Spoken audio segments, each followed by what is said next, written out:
Hello everyone. இன்னைக்கு UGC NET SET college டிஆர்பிக்கு use ஆகிற பிரிட்டிஷ் லிட்ரேச்சரில் இருக்க கண்டெம்பரரி தியரி குளோபலைசேஷன்னா என்னன்னு பார்ப்போம். குளோபலைசேஷன் தியரி அப்படிங்கிறது இந்த வேர்ல்டில் இருக்க கனெக்ஷன்ஸ் அப்படின்னா எக்கனாமி, கல்ச்சர், பாலிடிக்ஸ், டெக்னாலஜி இது எல்லாம் வேர்ல்டில் இருக்க சொசைட்டிஸை, லிட்ரேச்சரை எப்படி சேஞ்ச் பண்ணுது அப்படின்னு சொல்கிறது தான். இப்போ ஒவ்வொரு கனெக்ஷனை பற்றி பார்ப்போம். எக்கனாமிக் கனெக்ஷன் அப்படின்னா ஃபார் எக்ஸாம்பிள் நம்ம இந்தியாவிலேருந்து ஐடி ப்ரொஃபஷனல்ஸ் யூஎஸ்க்கு வேலைக்கு போகிறது. ஸோ இது 2 கண்ட்ரியோட எக்கனாமியையும் அஃபெக்ட் பண்ணும். நெக்ஸ்ட்டு கல்ச்சுரல் கனெக்ஷன் அப்படிங்கிறது ஃபார் எக்ஸாம்பிள் கேஎஃப்சி. ஸோ இது வேர்ல்டு ஃபுல்லாக ஸ்ப்ரெட் ஆகியிருக்கிற ஒரு விஷயம். இது என்ன பண்ணும்? லோக்கல் ஃபுட் ஹேபிட்ஸை சேஞ்ச் பண்ணும். Next political connection. கண்ட்ரிஸ் எல்லாம் சேர்ந்து கிளைமேட் சேஞ்ச் பற்றி டிஸ்கஸ் பண்ணி அக்ரிமெண்ட்ஸ் போடுறது. Next technological connection. இது இன்டர்நெட்டில் இன்ஃபர்மேஷனை ஷேர் பண்ணுற விஷயம். இதனால் லிட்ரேச்சர் ப்ரொடக்ஷன் தென் டிஸ்ட்ரிபியூஷன் இதெல்லாமே சேஞ்ச் ஆகிடுச்சு.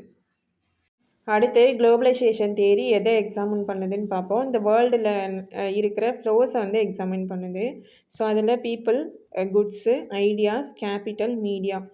பீப்புளுக்கு எக்ஸாம்பிள் மைக்ரேஷன். இப்போ ஒரு பிளேஸ்லேருந்து இன்னொரு பிளேஸுக்கு பீப்புள் போகிறது, டூர் போகிறது, இல்லைன்னா ஒரு கண்ட்ரிலேருந்து இன்னொரு கண்ட்ரிக்கு ஜாபுக்காக போகிறது இதெல்லாமே. Next goods. இப்போ ஒரு கண்ட்ரியில் க்ரியேட் பண்ணுற ஒரு ப்ராடக்ட் இன்னொரு கண்ட்ரிக்கு போகிறது. எக்ஸாம்பிளுக்கு பார்த்தோம் அப்படின்னா சைனாவில் நிறைய ப்ராடக்ட்ஸ் க்ரியேட் பண்ணுறாங்க. ஸோ அது மற்ற கண்ட்ரிக்கு செல் பண்ணுறாங்க. Next ideas. Democracy, human rights இந்த மாதிரி ஐடியாஸ்லாம் வேர்ல்டு ஃபுல்லாக ஸ்ப்ரெட் ஆகுறது. இப்போ சோசியல் மீடியாவில் நிறைய ஐடியாஸ் இருக்குது. ஸோ அது மூலயமா நமக்கு ஸ்ப்ரெட் ஆகி பொலிட்டிக்கல் சேஞ்சஸ் கூட வரலாம். Next capital. ஒரு கண்ட்ரியோட கம்பெனி இன்னொரு நாட்டில் இன்வெஸ்ட் பண்ணுறது. Next media. Hollywood movies, Netflix இதெல்லாம் வேர்ல்டு ஃபுல்லாக நிறைய பேர் பார்க்குறாங்க. இதில் நிறைய மூவிஸ் பார்க்குறாங்க. ஸோ அப்படி பார்த்து நம்மளோட ட்ரெஸ் கோடு, லைஃப் ஸ்டைலு இதெல்லாம் நம்ம அடாப்ட் பண்ணிக்கிறோம். ஸோ குளோபலைசேஷன் தியரி இந்த ஃப்ளோஸ் எல்லாம் எப்படி நம்மளோட ஐடென்டிட்டி, கல்ச்சர், தென் பவர் ரிலேஷன்ஸ் இதையெல்லாம் எப்படி ரீஷேப் பண்ணுது அப்படின்னு சொல்லிட்டு எக்ஸாமின் பண்ணுது. நெக்ஸ்ட்டு இதோட தீம்ஸ் பார்ப்போம். First one migration, then diaspora, hybridity, cultural exchange, global inequality. Migration அப்படிங்கிறது ஒரு கண்ட்ரியிலேருந்து இன்னொரு நாட்டுக்கு போகிறது. டயஸ்போரா அப்படிங்கிறது மெனி ஜென்ரேஷன்ஸ் அங்கேயே இருக்கிறது. மைக்ரேஷனுக்கும் டயஸ்போராவுக்கும் ஒரு சின்ன டிஃப்ரெண்ட் தான். மைக்ரேஷன் அப்படிங்கிறது இப்போ தான் ஒரு கண்ட்ரியிலேருந்து இன்னொரு கண்ட்ரிக்கு போனாங்க. டயஸ்போரா அப்படிங்கிறது அவங்களோட ஜென்ரேஷன்ஸ் 2 ஜென்ரேஷன் 3 ஜென்ரேஷன் அப்படின்னு இருக்கும். நெக்ஸ்ட்டு ஹைப்ரிடிட்டி. இது 2 கல்ச்சர் மிக்ஸ் ஆகுறது. ஃபார் எக்ஸாம்பிள் ஒரு பர்சன் இந்தியன் கல்ச்சர்லையும் வெஸ்டர்ன் கல்ச்சர்லையும் வளர்ந்து 2 கல்ச்சரோட எலமெண்ட்ஸையும் அவங்க லைஃப்பில் ஃபாலோ பண்ணுறது. Next cultural exchange. ஸோ இப்போ வேர்ல்டில் ஒரு கண்ட்ரி ஃபுட் இன்னொரு கண்ட்ரியில் இருக்கவங்க சாப்பிட்றது, மியூசிக் ஃபாலோ பண்ணுறது, ட்ரெஸ் கோட் ஃபாலோ பண்ணுறது இதெல்லாமே. அடுத்த தீம் குளோபல் இன்இக்வாலிட்டி. இது ரிச் கண்ட்ரிஸ்க்கும் புவர் கண்ட்ரிஸ்க்கும் உள்ள அந்த டிஸ்கிரிமினேஷனை பற்றி பேசுகிறது. இப்போ ஃபார் எக்ஸாம்பிள் ஒரு நாவலில் ரிச் கண்ட்ரிஸ் எப்படி புவர் கண்ட்ரிஸை எக்ஸ்ப்ளாய்ட் பண்ணுது அப்படின்னு காட்டுறது. Globalization theory first global flows examine பண்ணுச்சு. தென் லிட்ரேச்சரில் இருக்க இந்த மாதிரி themes migration, diaspora, hybridity, cultural exchange, global inequality இந்த தீம்ஸ் எல்லாம் லிட்ரேச்சரில் எப்படி போர்ட்ரே பண்ணியிருக்காங்க அப்படிங்கிறதையும் இது எக்ஸாமின் பண்ணுது. குளோபலைசேஷனால் நமக்கு பாசிட்டிவ் சைட்ஸும் இருக்குது, நெகட்டிவ் சைட்ஸும் இருக்குது. பாசிட்டிவ் சைட்ஸ் பார்த்தோம் அப்படின்னா it enables cross cultural interaction. நம்ம டிஃப்ரெண்ட் கல்ச்சர்ஸ் இருக்கிற பீப்புள் கூட நம்மளால் மிங்கிள் ஆக முடியும், ஐடியாஸையும் ஷேர் பண்ணிக்க முடியும். இப்போ இந்தியாவில் இருக்க நம்ம ஃபாரின் கண்ட்ரிஸ்க்கு போயிட்டு ஒர்க் பண்ணும்போது நம்ம அவங்களோட கல்ச்சரை லேர்ன் பண்ணிக்கிறோம். அது மட்டும் இல்லை, நம்மளோட கல்ச்சரையும் அங்கே ஸ்ப்ரெட் பண்ணுறோம். நெக்ஸ்ட்டு இதில் இருக்க டென்ஷன்ஸ் என்னென்னு பார்க்கலாம். கல்ச்சுரல் ஹோமோஜனைசேஷன். கல்ச்சுரல் ஹோமோஜனைசேஷன் அப்படின்னா வேர்ல்டு ஃபுல்லாக ஒரே கல்ச்சர் இருக்கிறது, எல்லோரும் ஒரே மாதிரி ஆகிறது. இது என்ன, டாமினன்ட் கல்ச்சர்ஸ் இருக்குது இல்லையா, ஸோ அதை வந்து நம்ம ஃபாலோ பண்ணுறது அதிகமாக. அப்படி இருக்கிறதுனால நம்மளோட லோக்கல் கல்ச்சர் ஐடென்டிட்டி போயிடும். இப்போ நம்ம ட்ரெடிஷ்னல் ஃபுட்டை வந்து ஃபாலோ பண்ணாமல் எல்லோரும் வந்து ஃபாஸ்ட் ஃபுட்டை நோக்கி போகிறது. Next exploitation. பவர் கண்ட்ரிஸ் வந்து பவர் இல்லாத கண்ட்ரிஸை வந்து அவங்களோட ப்ராஃபிட்காக யூஸ் பண்ணிக்கிறது. எப்படின்னா ஃபேமஸ் கம்பெனி இன்னொரு கண்ட்ரிக்கு போயிட்டு அவங்களோட இன்வெஸ்ட்மெண்ட்டை போட்டு ஸோ அங்கே இருக்க பீப்புளை வந்து கம்மியாக சம்பளம் கொடுத்து வேலை வாங்கி ஸோ அவங்களுக்கு நிறைய ப்ராஃபிட் எடுத்துக்கிறது. இதனால் நமக்கு லோக்கல் ஐடென்டிட்டி லாஸ் ஆகும். அவங்களோட யூனிக்கான கல்ச்சர், தென் அவங்களோட ஐடென்டிட்டி, லாங்குவேஜ், ஹேபிட்ஸ் இதெல்லாமே வந்து லாஸ் ஆயிரும். நெக்ஸ்ட்டு இதோட கீ கான்செப்ட்ஸ். ஃபஸ்ட்டு ஒன்று வந்து குளோபல் ஃப்ளோஸ் அப்படின்னா ஆல்ரெடி பார்த்துட்டோம் என்னென்னு. People, goods, ideas, capital, media, இந்த ஃப்ளோஸ் எல்லாம் எப்படி வந்து நம்மளோட ஐடென்டிட்டியையும் கல்ச்சரையும் பவர் ரிலேஷன்ஸையும் ரீஷேப் பண்ணுது அப்படின்னு சொல்லிட்டு இந்த தியரி எக்ஸாமின் பண்ணுது. நெக்ஸ்ட்டு டயஸ்போரா அண்ட் மைக்ரேஷன் அப்படிங்கிறது ஒரு பிளேஸ்லேருந்து இன்னொரு பிளேஸ்க்கு போகிறது, இல்லைனா ஒரு கண்ட்ரிலேருந்து இன்னொரு கண்ட்ரிக்கு ஒர்க்குக்கோ இல்லை எஜுகேஷனுக்கோ மூவ் ஆகுறது. டயஸ்போரா அப்படிங்கிறது அப்படி மூவ் ஆனவங்க நிறைய ஜென்ரேஷன்ஸ் அங்கேயே இருக்கிறது. தென் டிஸ்பிளேஸ்மெண்ட் அப்படிங்கிறது ஃபோர்ஸ் பண்ணி ஒரு பிளேஸ்லேருந்து இன்னொரு பிளேஸ்க்கோ இல்லை ஒரு கண்ட்ரிலேருந்து இன்னொரு கண்ட்ரிக்கோ போகிறது. ஃபார் எக்ஸாம்பிள் ஒரு கண்ட்ரியில் வார் நடக்குதுன்னு வச்சுக்கோங்க, ஸோ அப்போ ஃபோர்ஸ் பண்ணி இன்னொரு பிளேஸ்க்கு வந்து போகிறது. டிரான்ஸ்நேஷனல் ஐடென்டிட்டி அப்படிங்கிறது ஒரு பர்சனோ இல்லை ஒரு குரூப்போ ஒரே டைமில் நிறைய கண்ட்ரிஸோட இல்லை நிறைய கல்ச்சர்ஸோட கனெக்ஷன் இருக்கிறது, நிறைய கல்ச்சர்ஸோடு சேர்ந்து மிக்ஸ் ஆகி இருக்கிறது. நெக்ஸ்ட்டு ஹைப்ரிடிட்டியும் பார்த்துட்டோம். தென் கல்ச்சுரல் ஹோமோஜனைசேஷன்ஸ் வெர்சஸ் ஹெட்ரோஜெனிட்டி. கல்ச்சுரல் ஹோமோஜனைசேஷன் அப்படிங்கிறது டாமினன்ட் கல்ச்சர்ஸ் வந்து வேர்ல்டு ஃபுல்லாக ஸ்ப்ரெட் ஆகி ஸோ ஒரு கல்ச்சரை எல்லோரும் ஃபாலோ பண்ணுறது. ஸோ ஹெட்ரோஜெனிட்டி என்ன தான் வந்து குளோபலைசேஷன் வந்தாலுமே, அதனால் ஹோமோஜனைசேஷன் வந்தாலுமே, வேர்ல்டு ஃபுல்லாக ஒரே கல்ச்சரை ஃபாலோ பண்ணாலுமே நமக்குன்னு ஒரு ஐடென்டிட்டி, இப்போ நம்ம இந்தியாவில் இருக்க கல்ச்சரை நம்ம ஃபாலோ பண்ணுறது, அதான் heterogeneity. Next unequal power relations. Global north developed countries, global south developing countries. Rich கண்ட்ரிஸ்க்கும் புவர் கண்ட்ரிஸ்க்கும் உள்ள டிஸ்கிரிமினேஷன். இது எல்லாம் தான் குளோபலைசேஷனோட கீ கான்செப்ட்ஸ் அப்படின்னா இந்த தியரி எதை பற்றி பேசுது? குளோபல் ஃப்ளோஸ் பற்றி பேசுது, diaspora, migration, hybridity, cultural homogenization, heterogeneity, unequal power relations, இது எல்லாத்தையும் பற்றி பேசுது. இப்போ இந்த தியரியோட மேஜர் திங்கர்ஸ் யார் யாருன்னு பார்ப்போம். அதில் ஃபர்ஸ்ட் ஒன் அர்ஜுன் அப்பாதுரை. இவரே ஸ்கேப்ஸ் அப்படிங்கிற ஒரு கான்செப்டை வந்து இன்ட்ரடியூஸ் பண்ணார். இவர் ஃபேமஸ் அமெரிக்கன் ஆந்த்ரோபாலஜிஸ்ட்.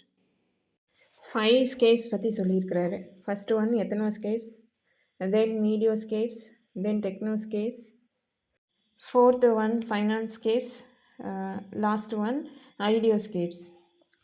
இன் டோட்டல் அப்பாதுரை என்ன சொல்கிறாரு அப்படின்னா, குளோபலைசேஷன் அப்படிங்கிறது ஒரு பர்டிகுலர் விஷயம் கிடையாது, இந்த 5 ஸ்கேப்ஸும் சேர்ந்தது தான் அப்படின்னு சொல்லியிருக்காரு. ஃபஸ்ட்டு எத்தனோஸ்கேப்ஸ் அப்படின்னா என்னென்னு பார்ப்போம். எத்தனோஸ்கேப்ஸ் அப்படிங்கிறது பீப்புள் ஒரு பிளேஸ்லேருந்து இன்னொரு பிளேஸ்க்கு போகிறத வந்து சொல்கிறாரு. மைக்ரேஷனை இவர் எத்தனோஸ்கேப்ஸ்ன்னு சொல்கிறாரு. நெக்ஸ்ட்டு மீடியாஸ்கேப்ஸ். இதில் இன்டர்நெட்டு, நியூஸ் பேப்பர்ஸு, டிவி இது எல்லாமே வந்து இருக்கும். நெக்ஸ்ட்டு டெக்னோஸ்கேப்ஸு. இது டெக்னாலஜி வேர்ல்டு ஃபுல்லாக வந்து ஸ்ப்ரெட் ஆகிறத வந்து சொல்கிறது. அடுத்து ஃபைனான்ஸ்கேப்ஸ். இதில் மணி எப்படி ஒரு கண்ட்ரிலேருந்து இன்னொரு கண்ட்ரிக்கு ஸ்ப்ரெட் ஆகுது அப்படின்னு சொல்லியிருக்காங்க. தென் இதில் currency markets and then stock markets இதெல்லாம் பற்றியும் பேசியிருப்பாங்க. Last one ideoscapes. இதில் பொலிட்டிக்கல் ஐடியாஸ் அதை பற்றி பேசியிருப்பாங்க, அது எப்படி வந்து வேர்ல்டு ஃபுல்லாக ஸ்ப்ரெட் ஆகுது அப்படின்னும் பேசியிருப்பாங்க. Next thinker Anthony Giddens. இவர் குளோபல் மாடர்னிட்டி அப்படிங்கிற ஒரு கான்செப்ட் வந்து சொன்னார். இவர் குளோபலைசேஷன் அப்படிங்கிறது மாடர்னிட்டியோட ஒரு எக்ஸ்பேண்ட் ஃபார்ம் அப்படின்னு சொல்கிறாரு. மாடர்னிட்டி அப்படிங்கிறது வெஸ்டர்ன் கண்ட்ரிஸில் தான் ஸ்டார்ட் ஆனுச்சு, பட் குளோபலைசேஷன் வந்ததுனால அது வேர்ல்டு ஃபுல்லாக ஸ்ப்ரெட் ஆகிருக்குன்னு சொன்னார். நெக்ஸ்ட் திங்கர் உல்ரிச் பெக் இவர் ரிஸ்க் சொசைட்டி பற்றி சொல்லியிருக்காரு. ரிஸ்க் சொசைட்டி அப்படிங்கிறது குளோபலைசேஷனோட நெகட்டிவ் பாயிண்ட்ஸை இவர் சொல்லியிருக்கிறார். நெக்ஸ்ட் திங்கர் மானுவல் காஸ்டல்ஸ் இவர் நெட்வொர்க் சொசைட்டி பற்றி சொல்லியிருக்காரு. இவரே இன்டர்நெட்டு தென் டிஜிட்டல் கம்யூனிகேஷன்லாம் வந்ததுனால நம்மளோட சொசைட்டி வந்து நெட்வொர்க் ஸ்ட்ரக்சராக மாறியிருக்கு அப்படின்னு சொன்னார். பவர் அப்படிங்கிறது பொலிட்டிக்கலாகவோ இல்லை பெரிய பெரிய கம்பெனிஸ் அவங்கக்கிட்டலாம் இல்லை, இந்த நெட்வொர்க்கு கிட்ட தான் இருக்குது அப்படின்னு சொன்னார். இந்த நெட்வொர்க் சொசைட்டி அப்படிங்கிற ஐடியா குளோபலைசேஷனால் வந்த கம்யூனிகேஷன் டெக்னாலஜி எப்படி வந்து சொசைட்டியையும் பவர் ரிலேஷன்ஸையும் நம்மளோட ஐடென்டிட்டியையும் நம்மளோட லைஃப் ஸ்டைலையும் சேஞ்ச் பண்ணியிருக்கு அப்படிங்கிறத அண்டர்ஸ்டாண்ட் பண்ணுறதுக்கு ஹெல்ப் பண்ணுது. அடுத்து பிரிட்டிஷ் லிட்ரேச்சரில் எந்தெந்த ரைட்டர்ஸ் வந்து இந்த குளோபலைசேஷன் தீம்ஸ் வந்து கொடுத்துருக்காங்கன்னு பார்ப்போம். ஃபர்ஸ்ட் ஒன் வந்து சல்மான் ரஷ்டி.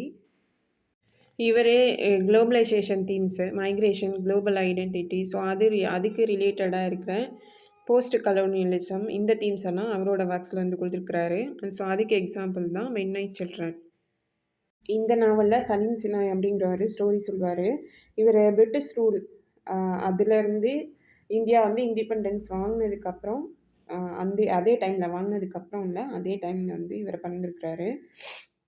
சலீம் சினாயோட பர்த் வந்து இண்டிபெண்டன்ஸ் டைமோட கனெக்ஷன் ஆகிருக்கு. ஸோ இது குளோபலைசேஷன் கனெக்ஷன். இதில் மைக்ரேஷன் எப்படி வந்திருக்கு அப்படின்னா, இந்தியாவை பிரித்ததுக்கப்புறம் அவங்களோட அந்த பீப்புளோட ஐடியாஸ் வந்து எப்படி வந்து மாறியிருக்கு அப்படிங்கிறத இந்த நாவல் வந்து சொல்லியிருக்கோம். குளோபல் ஐடென்டிட்டி அப்படின்னு பார்த்தோம்னா சலீமோட ஐடென்டிட்டி, தென் இந்தியாவோட ஹிஸ்ட்ரி, பிரிட்டிஷோட காலனைசேஷன், இது எல்லாமே வந்து அதில் கொடுத்துருப்பாங்க. இதில் கல்ச்சுரல் எக்ஸ்சேஞ்ச் பற்றியும் கொடுத்துருப்பாங்க. நெக்ஸ்ட் ரைட்டர் சாடி ஸ்மித். இவரோட இம்பார்ட்டன்ட் ஐடியா மல்டிகல்ச்சுரல் லண்டன். இவரோட ஸ்டோரிஸில் மேக்ஸிமம் வந்து லண்டன் தான் சென்டர் ஆஃப் த பிளேஸாக இருக்கும். லண்டன் வந்து என்னென்னா எப்போதுமே வந்து மல்டி கல்ச்சர் இருக்கிற ஒரு சிட்டி. அதுக்கு எக்ஸாம்பிள் ஒயிட் டீத் அப்படிங்கிற நாவல். ஒயிட் டீத் நாவலில் லண்டனில் வந்து நிறைய கல்ச்சர்ஸ் இருக்கும். பிரிட்டிஷ் கல்ச்சர் இருக்கும், பங்களாதேஷ், ஜமைக்கன், இந்த கல்ச்சர்ஸ்லாம் இருக்கும். ஸோ அவங்க எல்லாமே எப்படி வந்து ஒன்றா மிக்ஸ் ஆகி அவங்களோட லைஃப்பை வந்து லீட் பண்ணுறாங்க அப்படிங்கிறத இந்த ஸ்டோரி வந்து காட்டியிருக்கோம். Next writer Aravind Adiga. இவர் வந்து ஒரு இந்தியன் நாவலிஸ்ட். இவர் எழுதினது த ஒயிட் டைகர். ஸோ அந்த நாவலுக்காக புக்கர் ப்ரைஸும் வந்து வின் பண்ணியிருக்கிறாரு. இதோட தீம் வந்து global capitalism and then global inequality இதெல்லாம் வந்து கொடுத்துருப்பாங்க.